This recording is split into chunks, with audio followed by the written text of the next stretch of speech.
Welcome! We are discussing Surviving Death on Netflix, and I am Fern Ronay. I'm the host of Signs from the Other Side and also the author of Better in the Morning and Better Believe It. And I am joined by these three amazing women. I love them so much. And would you kindly introduce yourselves? We'll go clockwise. Debbie. Hello, I'm Debbie Kraszewski. I'm author of Soul Meets Body, 6 Degrees of You. That's out now. You can find me on my website, which is debbiekrzewski.com. And social media tag is Debbie Cruz on Instagram, Facebook, Twitter, anything. Hi, ladies. I'm so happy to be here. Fern, thanks for putting this all together. I agree. These are amazing women, so I'm so thankful to be with you. I'm Diane Michael. I'm the author of After Mom, and I also have a community on Instagram called Universe Nudge, and you can find After Mom on Amazon and follow on Instagram. Awesome. Hi, you guys. I'm Sabrina Palazzo. I'm a mindset and energy coach. I help women step into their power and into alignment through mindset and energy shifts. And I could talk about signs and spirituality and things like this all day. So I'm just really excited to be here. Thank you guys so much. Okay, so for the sake of full disclosure for listeners and watchers, I'm just going to say we recorded this 3 weeks ago. And it did not record, and true to form, I'm having like a little bit of a panic attack, but I just want to say something about you three women. I was so happy when we ended our discussion. I was just like, I love this energy. I love these people. Mm-hmm. And then I went from the highest high to the lowest low because it was the recording to download. And I started having a panic. And then just long story short, the three of you were like, Fern, like, don't worry about it. We'll do it again. Like, you are the coolest people, the nicest people, absolute angels on earth. Thank you. And this time it's going to be even better. So let's get right to it. Like we said last time, this is 6 episodes on, it's called Surviving Death. It's based on a book by Leslie Kane. And what we loved about just this being out there is that it proves to the world that the four of us are not that weird, that people talk about these things, signs and dreams and reincarnation, and this stuff is not that strange. We're helping to normalize it, and so are they. So grateful to Netflix. Thank you. And so it starts with episode 1, which is near-death experiences. And Diane, you have a friend who, this story is incredible, who you've known him for a long time. And you found out at one point that he had been hit by a car when he was 12 years old and had a near-death experience. Yeah. That's incredible. Yeah, and it was interesting because he hadn't shared that with me for a period of time that I certainly feel like I would be sharing that with everyone I meet. Right. I was like, oh yeah, I've been to heaven. He was very private. I feel like he is very private about it. Mm-hmm. But we started getting into a really deep conversation one day at lunch, and we were at a restaurant where you have that paper down and you can draw it with crayons. And he had, multiple colors, and he started drawing his experience of going up. He felt that his soul was going up, and on the tunnel upwards, he said that he could understand every language, that he saw all the pain in the world and all of the happiness in the world. Like he got both sides of it. He could, kind of like that movie where they know everything. What movie is that with the Bradley Cooper, where he takes the pill and he knows everything. He says, I could write music. I could understand music. He understood the makings of this world. And then when he got up there, he had a conversation with a godlike being. It was just light. And they had a conversation about his dad being back because his mother had passed when he was 5 and he had 5 siblings. So his dad was raising 6 kids on his own, and he spoke with this godlike being, and they decided that it was not his time. And so he went back. But what's really cool, I think signs are so beautiful, and I think they happen so often. And as he was drawing, there was no bread and oil or anything. This oil kind of like type of material showed up in the form of a dove. And I still have the picture. Like I've wanted to print it and get an actual picture of it and frame it so long. But yeah, it's so special. And he's the person who turned me into, I went to my first medium with him. We have a place called Casadega here in Florida where it has the highest level of energy in the whole state. And so it's where a lot of mediums live and people go from, all over the world to come and have readings and, go on orb tours. And so he be there multiple times. And you weren't open to this stuff beforehand. Like there was a time when you were very closed off to this. So I feel like you were meant to meet him and he was meant to tell you this to open. Yeah, I mean, I was always interested. I was never closed off, but he really opened that door for me. Yes. In fact, in my book, I in the back say that he's my angel because I feel like he's this spiritual guide for me. He's really every time I talk to him about things, he has a deeper knowledge. Yeah, that I don't possess, and I really feel that there's a part of that because he was there. Yes. Wherever he went. Yeah. Yes. It changed him. It changed all of the people, like there's the story of Mary, Jose, and then Stephanie. And the story of Stephanie is that she now kind of feels other people's pain. Like she has like this gift that she doesn't know how to use it. And she's so pained by it, which hurts me. Like she'll see someone and she'll have feel like they're going to have a heart attack. Like she knows what's going to happen. She has these premonitions. And I feel like she's been given a gift and she doesn't know how to hone it, how to manage it. And I feel like she should talk to a medium, which brings us to episodes 2 and 3, which is about mediums. And I feel like that would help her. I think it would help her manage it. So Sabrina, your aunt is a medium, which is so cool. And did she watch this series? She hasn't watched it yet. No, I keep nudging her to. I think she's just so in it herself that she's I don't need to, but I think one day soon hopefully she'll do. What would she tell, I wonder what would maybe your aunt or someone, how does your aunt manage hers, because this is a gift that someone you're given, and it's hard to manage, sometimes it's always probably doesn't feel like a gift, and I don't think it feels like a gift for Stephanie in episode 1. Yeah, that's such a huge thing for her. And it's actually something that she teaches me a lot. Not that I'm a medium, but she just says if anyone is now starting to open themselves up, it's really important to learn how to manage it. And so for her, she went through a huge, very long journey of figuring it out because there wasn't anyone in her immediate world that knew anything about this. She actually felt very judged. So she was kind of in this by herself. So it was pretty much a lifetime of her just figuring it out. And so how she does it for herself, and which is how I started to protect myself, is just in my meditations. I really, for hers is a little bit longer than mine, but I cover myself in white light.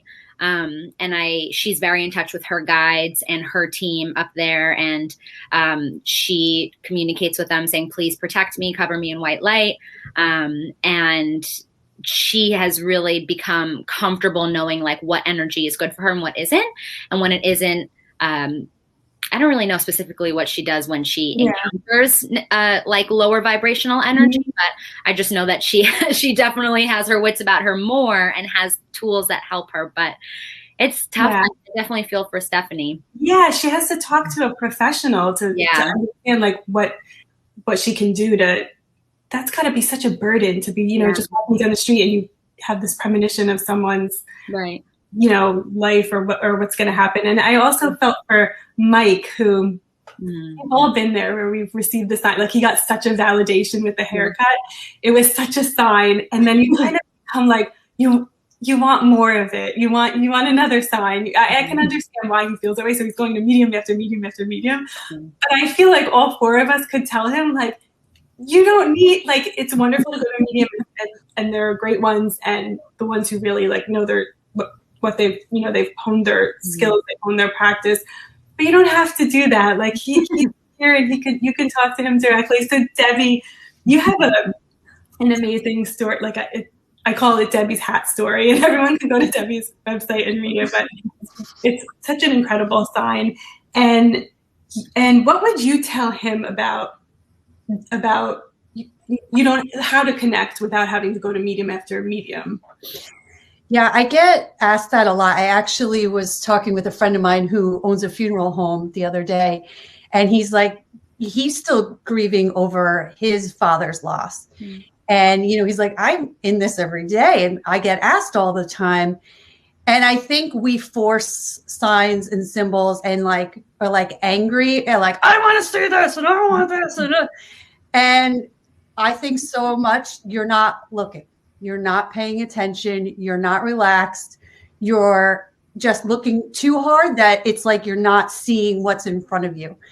And just relax and just put it out there like, Uncle Bob, I want you to just show me your presence. And just it's out there and let it be out there and let it come to you, because there's so many signs and symbols that are all the time. You are probably like knocking into them. You're like, oh, there's Bob's sweatshirt. I don't want his sweatshirt. It's like, right. Well, he's trying to get into right. Accept it. Yes. Yeah. So I think it's just sit back and listen and relax, because they will come. And I look at it like being at a surprise party when people pass away, where it's like, oh my gosh, you guys are here. Like, you're trying to figure out where you are, what's going on, what's the party about. And then you want to touch all these people's lives as well. So, don't be upset if you didn't get the sign first or you didn't get it next. That person is probably trying to get in touch with you and you're like, okay, you're not feeling it. So I'm going to move on. But I think it's just trying to touch everybody at the same time. And they're trying to learn too who this new world is, what's their new role in this soul. Yeah. So I just strongly say, just relax. Think of things that connected you to that person, and you'll find them. Like my friend Mary passed away a few years ago. I can't every day a something. And I'll be like frustrated about something, and I don't have a sweet tooth. She had a huge sweet tooth, loved chocolate. And all of a sudden I'm like, why is my hand in this jar of chocolate? And I'm like, because Mary's trying to tell me. Aww, she's hanging out with you. Yeah. It's like, there's things that you don't realize are right in your face. And she's just always sending me something, I love that. Yeah, it's beautiful. It's really beautiful. So I just urge to like relax and just really be paying attention to these little things that you don't realize. So. Well, I watched your Instagram, Debbie, and you like see hearts everywhere, everything, and I'm just like, oh, that's so beautiful. Thank you. Yeah, every day there's yeah. I mean, I would make people crazy, and I have somebody that's like, no, send me everything. I'm like, no, I would spend the whole day. I couldn't even get to it, because there's hearts are like what I see a lot of, but those are explainable to everybody. Everyone's like, oh, I get that.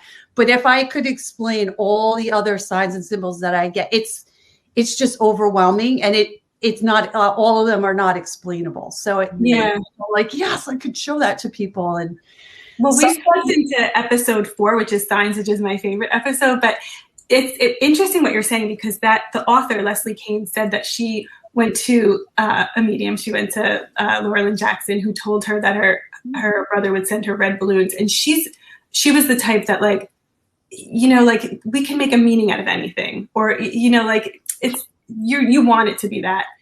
And then she went home, was focusing on her brother 2 weeks later, and was meditating on him, and then woke up the next morning and there were red balloons caught in the tree outside. It gives me chills. Caught in the tree outside her window.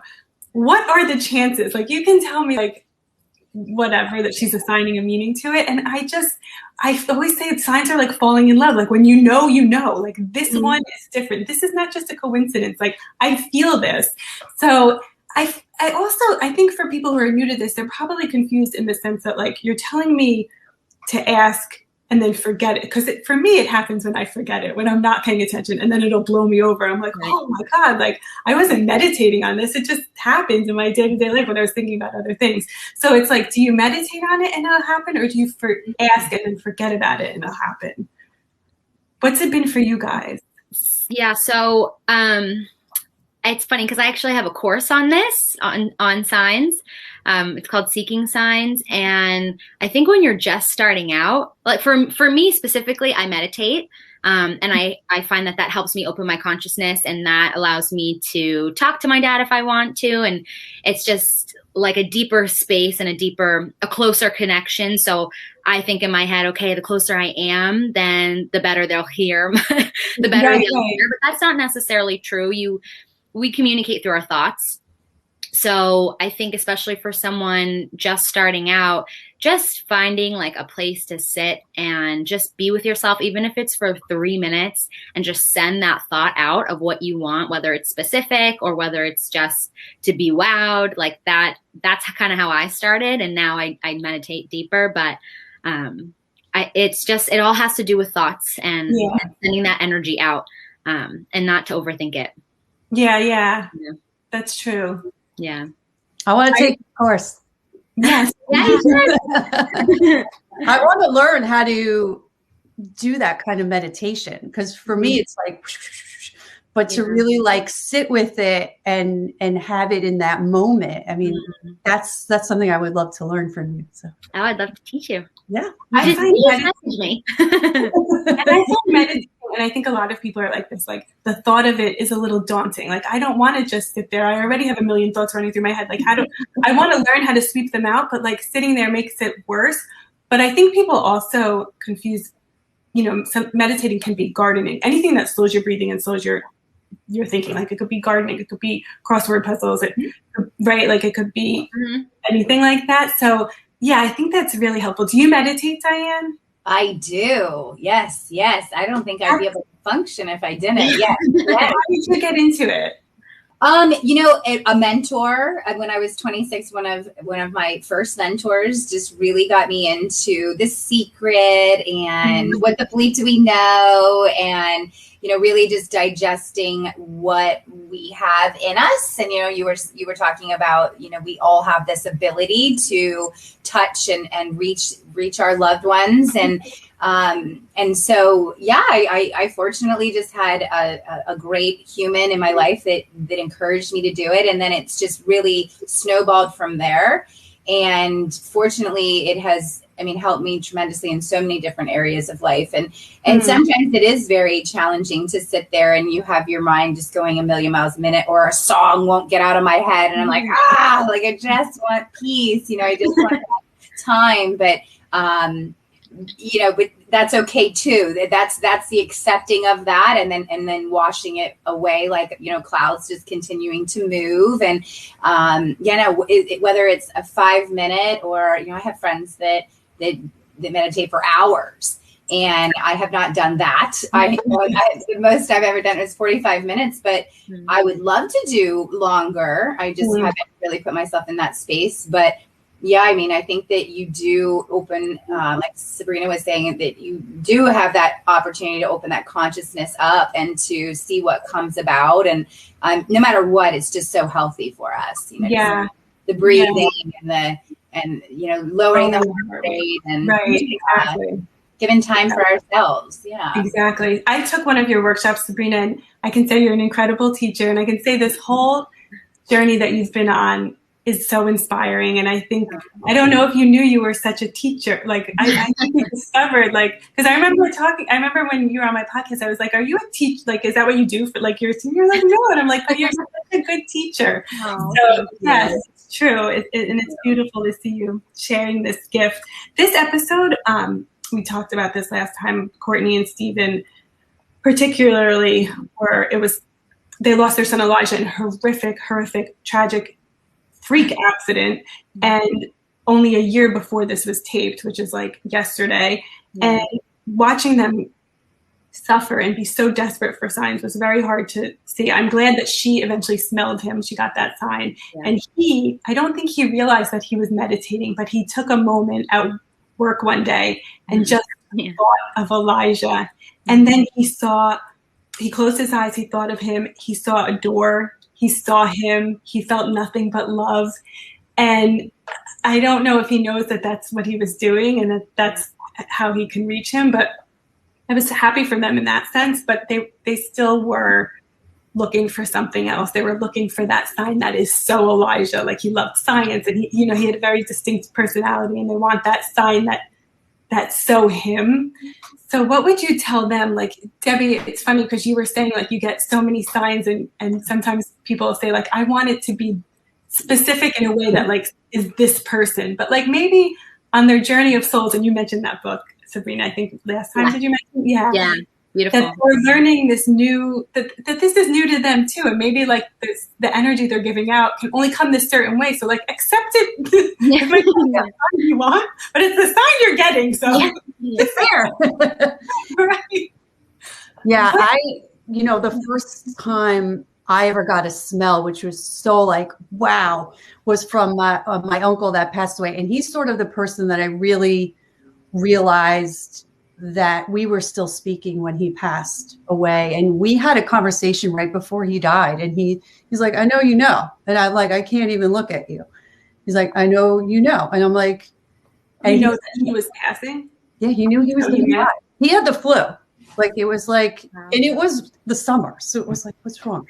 He ended up having a stroke. And I think he had the choice to fight it or not. And, he chose whatever it was he chose. What a conversation. Like if someone has the flu, you would think like, all right, you're going to get better. I mean, I know people die from the flu, but to say like, that he said to you, like, I'm going to pass. Yeah, I wouldn't. My mom's like, here's a bag of groceries. He lived up the street. She's like, just go there. And I'm like, no. Like I could be there in less than a minute. And it took me like an hour to walk up there because I knew it. And I knew that was the last day I was going to see him. And he's like, I know you know. And I'm like, just don't even look at me. And he made me all these promises and he followed through on every single one. And my another uncle, who they were all best friends, he was like wasn't a believer for a long time, not faithful. He'd be like, all right, this is crazy. And he'd pull me aside. He's like, but Wendy came to me and told me I have to tell you this. And it was like, he's like, I don't even know what that means. What were the promises that the uncle made? Like as he had the flu, he said, I'm going to do this, this, and this. Yeah. So he promised me a car. He was going to buy me a car. And my dad took his car when he passed away, but it was going to be mine. I ended up getting in a car accident and totaled the car. So my dad's like, everybody gets a car. So we all got brand new cars. So he's like, that was for me, even though like you couldn't have predicted how it was going to. Right. We were able to sell the car. And then we had a car crashed, and then it was just kind of worked out where it was like, all right, well, the guy was like worked out a deal. So all three of us got new cars. They weren't all brand shiny new, but I mean, they were nice cars. So that was what, and then he promised me he was going to pick out the man that I'm going to marry. And there was this thing that happened where my uncle that, would tell me all these signs and said, well, he's also passed away. And they play jokes on me like all day. And I'm like, yes, like I know you have all this time on your hands. This is fun. But like, wow. So you're standing there with the groceries and he's like, I know you know. And he's like, new car. I know who your husband is. I'm going to make it all okay. That's amazing. That is. Yeah.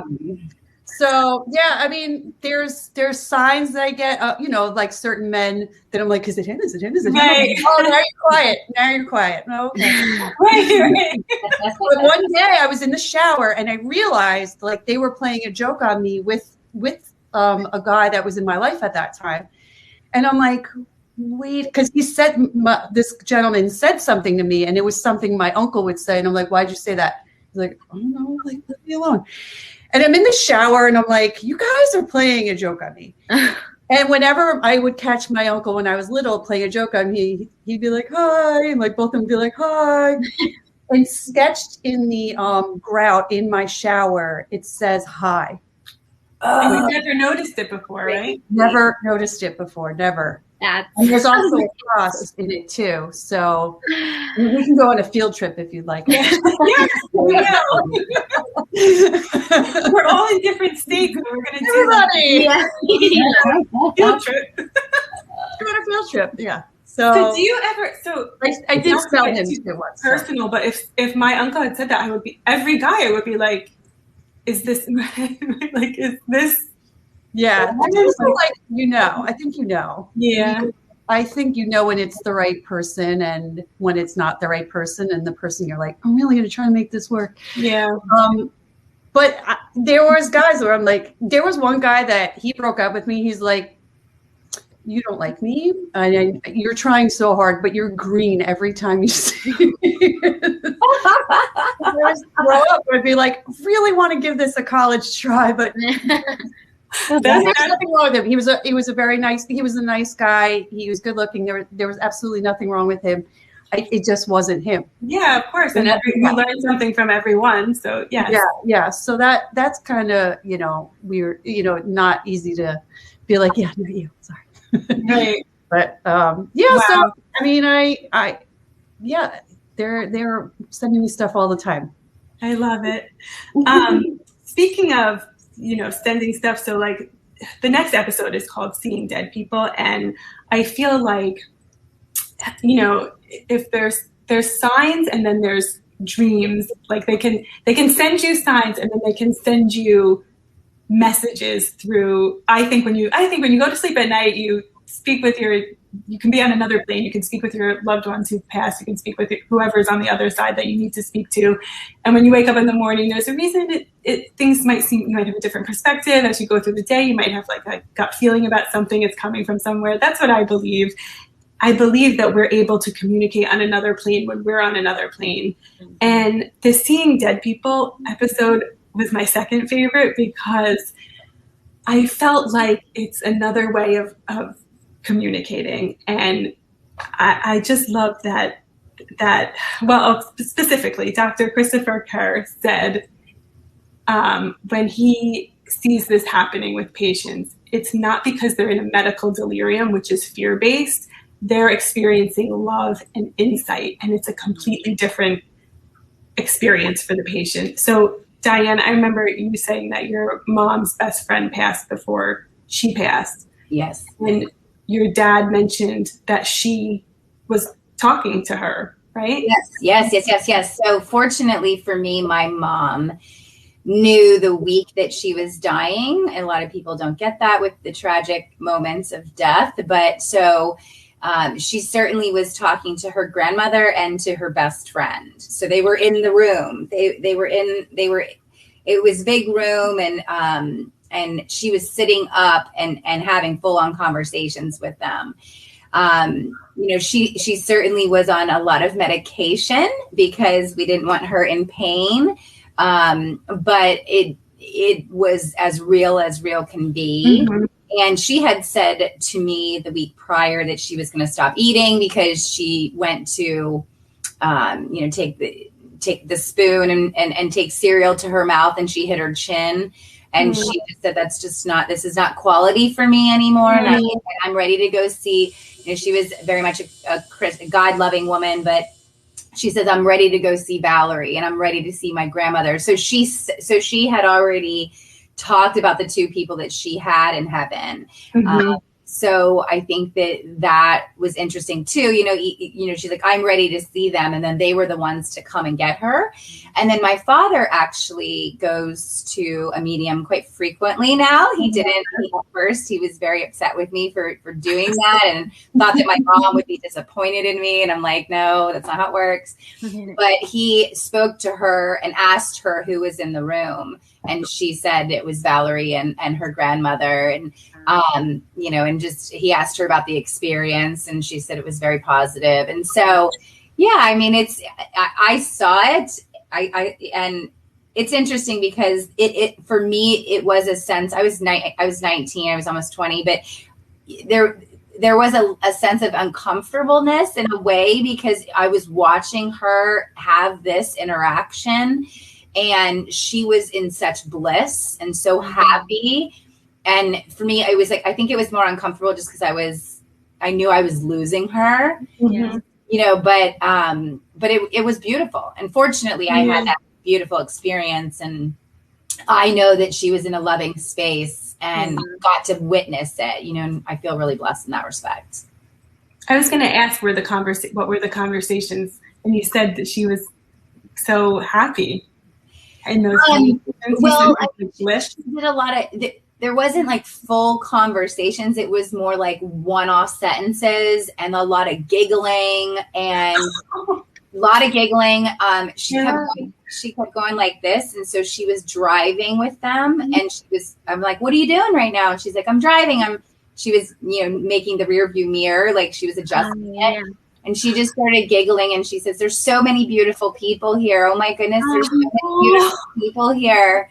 Yeah. I'd have to go back into my journal and I probably should, but there was just a lot of one-off sentences that she was very happy. I just got full body. Yeah. Like, that just moved me. Yeah. I love hearing there's so many beautiful people here. There's so many beautiful people here. She goes, and then she'd giggle. And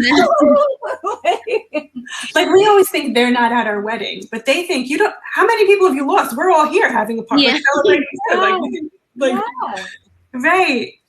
Wow. And I loved, in this episode too, how the doctor, sometimes we're scientists, we're professionals, they're kind of like, just think they know what they know. But then there are people with experience like the nurse. So he had been helping patients who he said, this one patient, he's looking pretty good. Like, I think he's going to be okay. And the nurse, like, without even thinking about it, she said, no, he's starting to talk to his mother who passed.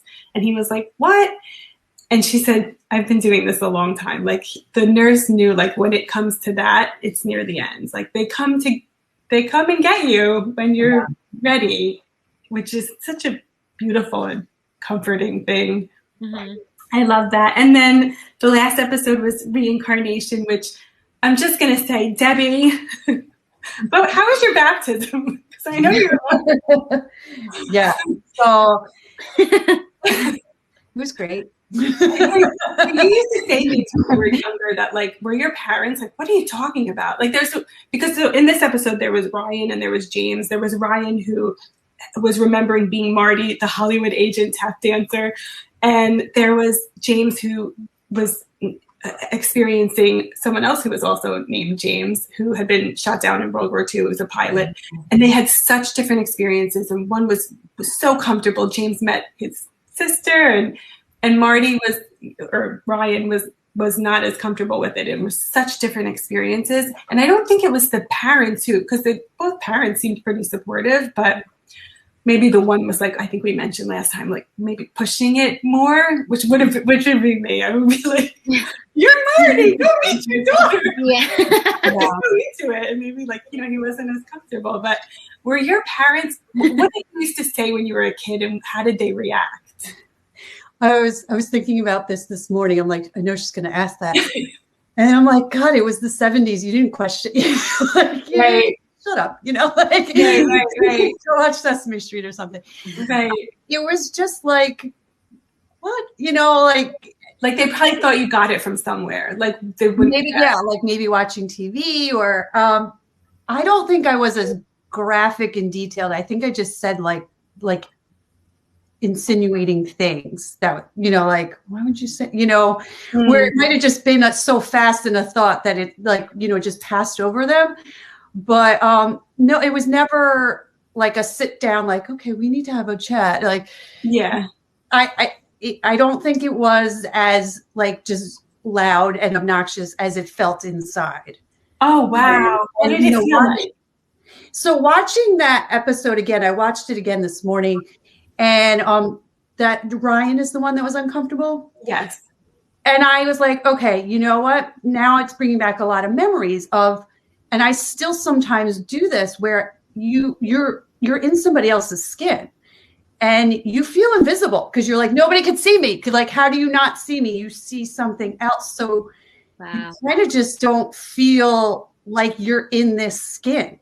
And I felt like that a lot when I was younger of like, this isn't really happening to me. This is happening to her, like, body that I'm in. And it was just like, there was a lot of things that happened to me when I was younger.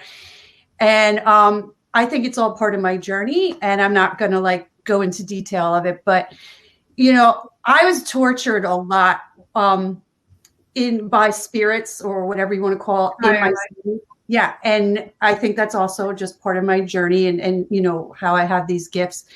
And that was unexplainable. And that was hard to talk about. So I think a lot of it, I just learned how to be somebody else. Mm-hmm. And obviously, and this is what you have. So I felt like you were like somebody who was being Debbie. Like you were somebody else in Debbie's. I was like literally like cocktail, cigarette, like this is good shit. I'm like, I'm not watching that. You know. And literally that is my head. And I'm like, oh, just humor these people. They're cute. Like they're nice. and I just did it. And I like later on in life, like maybe 7-8 years ago, I forgot. I got hypnotized because there was just all these insane things were happening to me. And it's little things. It was little tiny things of like, you know, you trip and fall, but then you trip and fall. You know, it was just little things that just piled and piled and piled and piled. And it was eating me. Like, and I was depressed and I didn't understand that it was a spiritual experience. I thought it was just the little physical things in life. And it wasn't. It was all spiritual and spirit coming to me. And I didn't understand it. So I got hypnotized and I can't really remember a huge chunk of time, but I also, there's a lot of that from childhood and all of that experience that I really have to go deep to find it. And I really don't want to. So you have to do it when you're comfortable. Did you say anything during your, like, what did the hypnotist tell you said when you were hypnotized? Anything? You know, I was aware. It was very therapeutic. And I don't know, maybe it wasn't like necessarily called a hypnosis, but it was like a lot of repetition, getting into a meditative state. And it was a lot of just giving forgiveness of like anything you could, that was coming in your memory. Like, I forgive you for this. I forgive this situation. I forgive this. And just like, let it be loose. But it's interesting because like about 3 years ago, somebody showed me a picture of somebody that, you know, was not in my life in that moment, but somebody that was very like, how would you forget this person? And I'm like, I have no idea in the world who that is. Like, I don't even know. And like, my friend was like, are you serious? There's something wrong with you, like right now. But like I thought you were going to say that this was, you were shown a picture of someone you never met and you were like, I know this person. But it was the opposite. It's like someone you like, let's say like went to high school with, like, of course you know him and you're like, I have no idea who this is. Yeah. It's high school. Yeah. And I want to get that because I would like to forget something. How do I retain this? Yeah. We should make trading cards. Like, you know. Yeah, no, yeah. But I do have past, I do have connections where I'm like, I've known you forever. Like there is a lot of people like that in my world, but you travel in the same circles. You travel in, you know, there's no coincidences that we're all sitting here together. Yeah. Maybe we're all sisters in a past life. I know, we talk like every day. I think it's so. Our poor dad. God bless the man wherever he is. His poor dad. I love it. Yeah, I feel like, well, I did something similar last year. I had, it wasn't a hypnosis, but I did kind of, and it wasn't even a past life regression, but it was kind of this just meditative state with someone who guided me. And we kind of cut off like my ancestors, my whatever baggage I was carrying of theirs. It was like I was like on a mountain and I was tethered to them and I cut the tether in love. Like, I love you, I forgive you, but this is now my journey on my own and you can come with me if you want, but I'm not tethered to you. And it was very helpful. I love stuff like this, but I would love to do like I'm going to take the course. I want to meditate. I want to do hypnosis. I want to do I'm open to all of this, obviously. Yeah. But I do think there's some past life, something that I'm still working on releasing. Wow. I feel like a lot of spiritual people feel that though. Yeah. Do you guys feel that too? Yeah, I feel that way.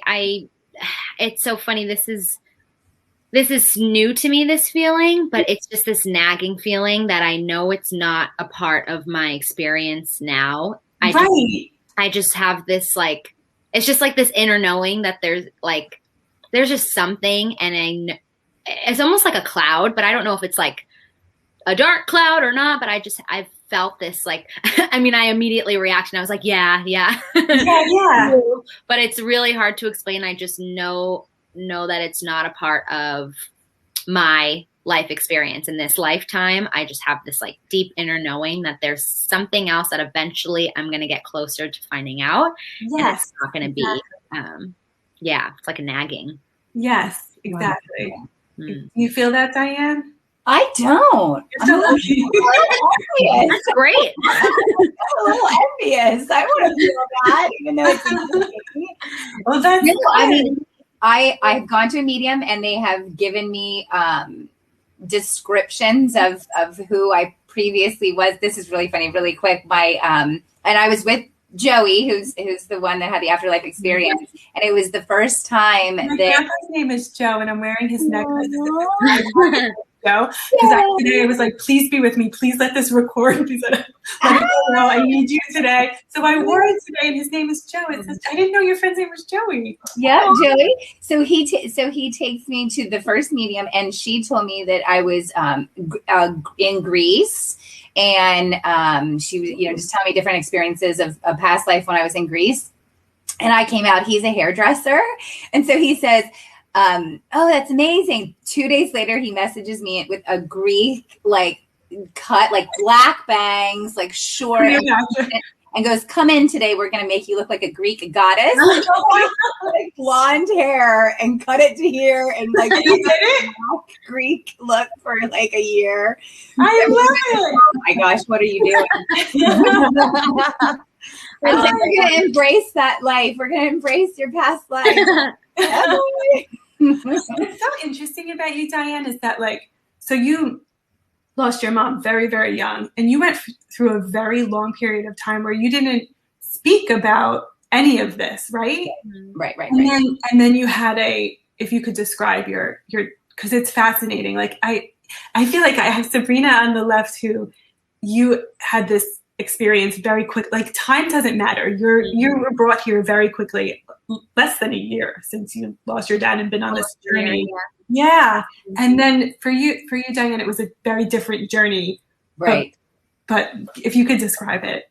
Yeah, I think, and it's interesting because I've had a few conversations with a certain fella. He has really brought up a lot of questions about that. And, I said that, my mom, I had 10 years of her dying. So I think there was a little bit of the preparation and the I'm ready for her to go was definitely there. And then I started, just real quick, she died on Friday, and on Monday was the first day that I started working at the American Cancer Society. So I went to work in a black suit and went to the viewing, took Tuesday off, came back on Wednesday, and then had a real job. I had to fight cancer and raise millions of dollars with the help of a lot of volunteers. But I went from that drama into, very quickly after that, I got deployed. I was in the Army, so I ended up over in Kuwait and Iraq. And so that was drama. And then it felt like, and I just didn't really know this until recently, that I kind of was jumping from drama to drama. So the time that I didn't give myself to heal properly and to address what was going on wasn't there. And every time, and I think subconsciously I knew that. And so I didn't have her pictures around the house, and I didn't have, I didn't bring her up in conversation. And I wanted to not deal with it because I had so much I was dealing with. Mm-hmm. So after 18 years of getting to a place where I was very grounded, if you will, and comfortable and peaceful, that I decided that I know that I'm not in a healthy place because I haven't dealt with this passing for all this time.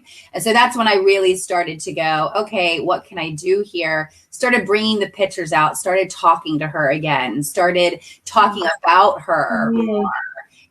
And then that's how After Mom was written. And that whole time during that experience of writing that book, she was with me. I mean, she told me after mom in my dreams. Like I woke up and the titles that I had were ridiculous. It was like, they were like 2 sentences long, and it's I just wanted. I just kept going, this isn't right. This doesn't feel right. And then, she came to me in a dream, and I woke up in the middle of the night, and I'm like, after mom, that's so perfect. It's so good. I've seen so many afters. Like I just saw something on Netflix. It was like Afterlife, and my next book is After Love. And I saw the Motherless Hope Elderman wrote After Grief. And so it's like, it's so simple. It's just like after two, so I that was from her, and she was with me the entire time and kind of guided me in the words, because I never even realized how selfish I was being through my grief. I mean, grief, I feel, is love. And I think we're all entitled to our own experiences, but I never put myself in her shoes to understand what she was going through. And so she, I feel like, was with me and opened this door up to see what she experienced, because she died at 46 years old. So she was 36 when she was diagnosed. Wow. So, imagine that kind of life for a woman who has 2 kids and is in love with her husband. So, just I was able to kind of open that window and see a little bit of her love and experiences, which I was always very closed off to. Like, it was too much. Right. Yeah, of course. Yeah. Everyone has their own path and their own journey and their own timeline. Like, time doesn't exist. It can happen any way. Yeah, I'm glad it happened the way it did, because I just feel like the timing was perfect. I don't think I would have been able to write a book if I don't know. I feel like the timing was really just beautiful, and I've been able to giggle about it. And the time that I didn't experience the healing, it's like it never even existed. I guess it's like falling in love, right? Like that the day that you fall in love and then you forget about all the time that you weren't with that person. It's just that one day that changes everything. But I definitely feel healed. But it took a long time. And I also love that for people that communicate through Universe Nudge or through After Mom is, they're like, when is it going to get better? I'm like, I'll tell you when I get there, kind of thing. But at the same time, it's like, it doesn't take, there is no definition of how quickly you're going to heal or have peace, or, and so I like being an example of 18 years later, I'm able to share my story and help others, and then help myself through that. Right. Right. Wow. Sabrina, do you think your aunt helped you like be able to process? So it sounds like she sounds amazing, and it sounds like a beautiful relationship with her. It's very sweet, and I feel like she was meant to. Yeah, no, definitely. I think about this a lot. How I really don't know where I would be right now in terms of my relationship with my grief if it weren't for her. It was her coming to me to tell me that he had a message for me that really kickstarted my journey with meditation, and everything that I did to open myself up to signs was just to open myself up to signs. It wasn't for my own healing. I was just so desperate to connect with my dad the way she was connecting with him. And it worked double time to heal myself through meditation, through journaling, through energy work. But I was doing that all with the intent to connect with him. And it was just like a great big door opening that she opened the door for me. Yes. And beautiful.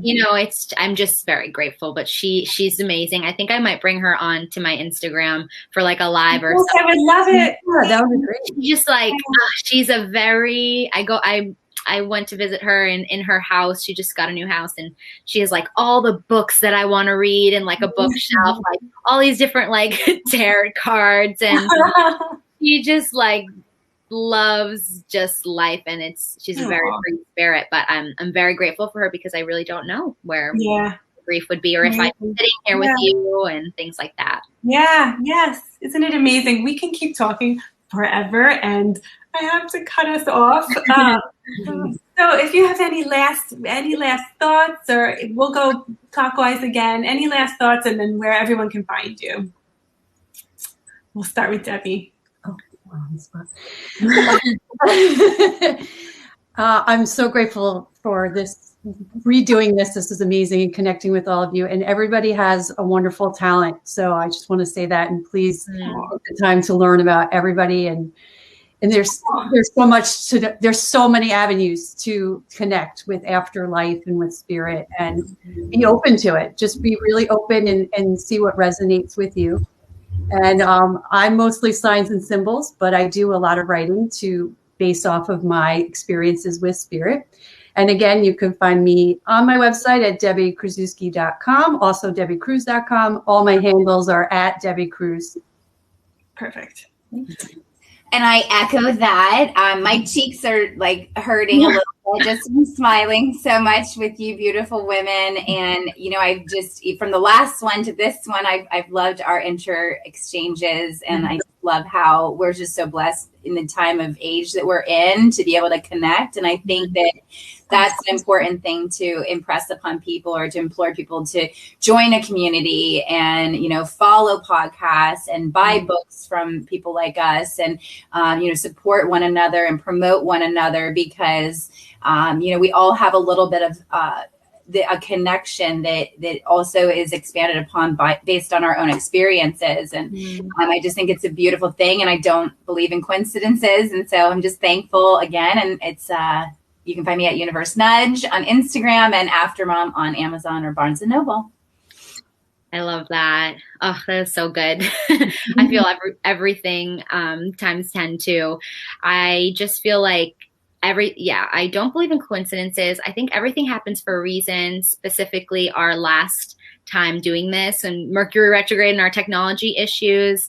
We made certain actions after that, and that has led some of us on certain journeys. So I think that, it's really interesting to see how the universe works. So I'm just really grateful to be here. But you can find me at my Instagram, which is Self-Healing with Sabs, SABS, or selfhealingwithsabs.com. And and mindset, energy, and science. I just love it all. I cannot thank you guys enough. Please, everyone, follow all three of them, buy all their books, buy their courses. They are the coolest, nicest, most wonderful people. I cannot thank you enough. I'm just so grateful for you guys, and I'm so grateful that we did this. And there is something that I don't know if listeners and people watching have caught on, but there's something we're giggling about. And maybe we'll do another episode where we reveal exactly what that is. I hope we do. In the meantime, follow us all so you don't miss it. And thank you again so much. And as soon as this is over, I will send you 3 a message saying it recorded. Hallelujah. Thanks for coordinating this, Fern. Of course. Amazing. I know we were all meant to connect, and I know we're going to continue this connection. Oh, definitely. Awesome. Yeah. Without a doubt. We're lifelong friends now. Yes, totally. Absolutely. And thank you all for listening. You can find me, Fern Ronay, everywhere on all social media and my website. And thank you. Love you guys. Bye, guys. See you again.